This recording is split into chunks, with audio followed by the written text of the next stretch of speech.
You think the current college kids know about MC Hammer? They probably know you can't touch this, but they don't know anything about him. Let's ask Sam English, midfielder for the SU men's lacrosse team. We'll get into lacrosse here in a second, Sam. I think. Do you have any thoughts on MC Hammer? Do you know any of his music? He's talking to me? Yeah. Oh, sorry. I think the answer is no. I know who MC Hammer is. I don't really know a lot of his music. I've been listening to a lot of Tribe. Oh, nice. They're good. Yes. Yeah. One of our favorites on this show. Yes. Tribe Called Quest. Yeah, I really good like taste. Yeah. MC Hammer, not so good. Tribe Called Quest, excellent. Yeah, those why'd you look at me like that, Paul? Well, you don't just disrespect MC Hammer on his day. Okay, fair enough. He's our artist of the day. Tribe Called Quest, though, excellent choice. All right, let's talk some lacrosse, Sam. And you guys are coming off a game in which Virginia jumped out on you 5-1. You seem like you were in a little bit of trouble there, and you guys were able to get it together. You come back, you pick up a big road win, conference win at that.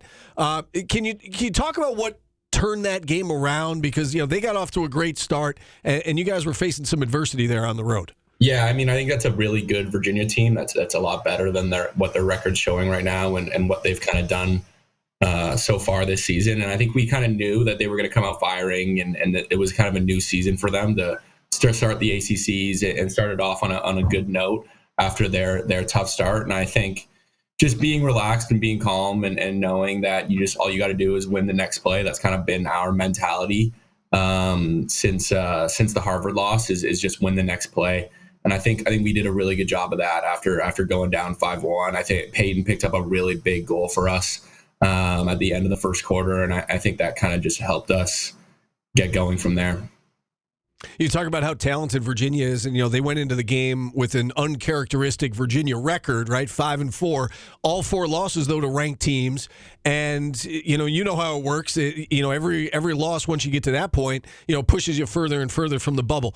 Can you speak to what it's like to play a desperate team like that at home that's got a ton of talent and a ton of tradition, and what kind of challenge that is for you guys that you walked into on Saturday? Yeah, I mean it's tough. I mean, anytime you go into Virginia and or they come here, it's going to be a grind of a game, no matter what their record says, how their guys are playing at that moment, and especially that moment where they probably needed that win bad. And it's just we kind of knew going into it that would be the case, and that they weren't a team to take lightly, and we had to be there for the whole 60. And that was kind of just our mentality going into that game was we got to be ready for this team.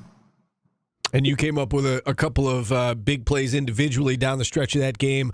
Had the game tying goal midway through the fourth quarter, and then the what turned out to be the game-winning assist to put you guys ahead with just about 2 minutes to go, and you're able to hang on from there. And looking at your team, Sam, everybody knows about Joey Spallina and Owen Hiltz, and and there's so many guys that can get the job done on this team, and including yourself, and you got it done on Saturday. Can you speak to the depth and the balance on this team and how difficult you guys are to defend because of that? Yeah, I mean, 100%. I think no matter top, we got 15 guys that can go out there on any given day and be really, really good for us and put a good effort in and contribute to a big game. I mean, yeah, it's crazy. I was talking about it with some of the guys after the game, where if one guy doesn't step up for that day, you have 5 others that probably are going to.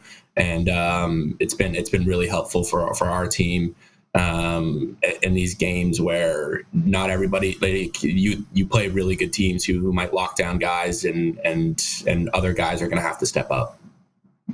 And it seems like that there is a real trust between all of you, right? And anytime you fall behind like that, you better trust each other, because if somebody tries to do too much or step out of their role, it's not gonna work. How about that trust factor that you guys have? Yeah, 100%. I mean, that's probably the most important part. For our team in general is being able to trust the guys around us and not getting down when things aren't going our way. Defense and offense. I trust the defense to get a stop. I think when we lost that face-off after going up a goal, they called a timeout. They had the ball with 2 minutes left, and our defense stood tall, got an over and back violation. I think we kind of all knew that was going to happen, that we could trust our defense, our goalie, Jimmy McCool, he's killing it right now. There's everybody on our team that we can trust and to figure it out and to step forward and keep moving forward. You brought up the defense of Jimmy McCool. I got to ask you about him, and especially these last two games in particular. 18 saves against Colgate, 17 saves against Virginia. Just lights out. 35 saves in 2 games. That's unheard of. How about his performance this year? And I guess at what point did you say to yourself, "Man, we've got a pretty good goalie this year in Jimmy McCool"? I mean, he's killing. I mean, I think that when I stepped on campus last year, we had we might have the best backup goalie in the country. I think was my thought. And I think there was no question mark for me, at least when he stepped in between the pipes. And I think in these last 2 games, he's really shown that to the country and his ability and how good he is. You guys obviously had that week where you lost back-to-back games in heartbreaking fashion at Maryland, where they came back in the second half, and then you lost that heartbreaker at home to Harvard. And since then, you guys have not lost. You're 5 in a row. You're back up to number 7 in the national polls. Has anything changed over the course of the last couple of weeks? I know Gary Gates talked about getting off to stronger starts in the second half. Has anything significantly changed, Sam, or is it just a case of, hey, everybody's bound to lose a game or two when you play this kind of schedule, and if you just keep following your process, you're going to win more than you lose? I mean, I think it's a little bit of that. I think just following the process and knowing that things aren't going to go your way all the time, and then you're going to pick up losses every once in a while, but I think for us, we had a good team meeting after that second loss where it was take the pressure off of us, lose the expectations, focus on the next play, focus on winning today. And I think that's been our mentality since that day. And I think it's been preached every day at practice. It's been preached every game day, just focusing on the next moment. And I think that's been really important for us. Kind of putting the weight off our shoulders to be back or have the goal be to win a national championship. The goal is to win tomorrow and keep putting the one foot in front of the other. Can you tell me a little bit more about that team meeting? Was it called by the players? Was it heated at all? Was it calm? I mean, can you speak to, I guess, what happened after that loss to Harvard that seemed to kind of change things for you guys? Yeah, I mean, I don't think it was anything crazy or drastic, but it was, just a guy called by the captains, knew we wanted something to change a little bit in our locker room, and that's kind of how we went about it. All right, you look ahead at what's next, and they're all tough the rest of the way, right? You've got 4 straight ranked opponents to close out the regular season, then the ACC tournament, then the NCAAs. Before we get into Notre Dame, I would imagine as a competitor, as a player, you like playing this schedule where you guys are, you're playing ranked opponents week in and week out? Yeah, absolutely. I mean, this is the most exciting time of the year, ACCs, and we got a big one against Cornell in 2 weeks. That will obviously be a big game, but this is the most fun time in the season where week in, week out, you're preparing for one of the best teams in the country, and the game on Saturday is a big one. Yeah, number 5 Notre Dame coming to town for a 2:00 start on Saturday. What can you tell us about the Fighting Irish? We know they're obviously really, really good.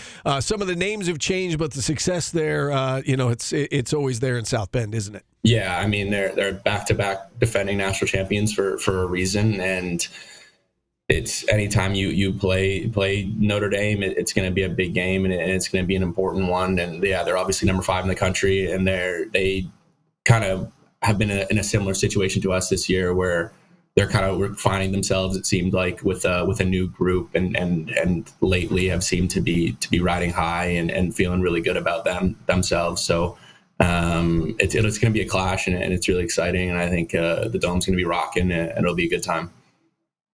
Sam, you were just talking about taking it, game by game and play by play.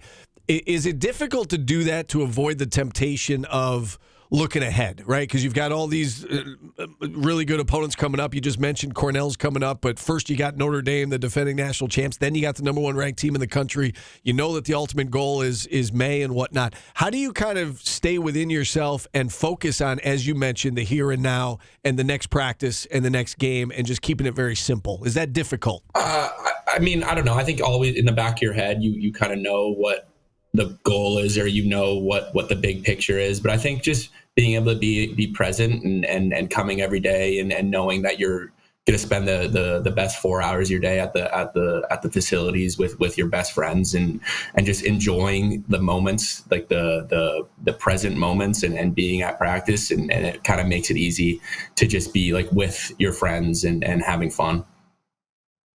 All right, well, I tell you what, whatever you guys are doing right now, it's working. You got things rolling, 5 wins in a row. Notre Dame up next, 2 p.m. Saturday inside the Dome. We always love chatting with you, Sam. Thanks so much for coming on. We appreciate it. Good luck this weekend, and hopefully we'll talk again soon. Appreciate it. Thank you. All right, Sam English joining us here on the show. And again, if you have not seen this team play in person yet, they are fun to watch.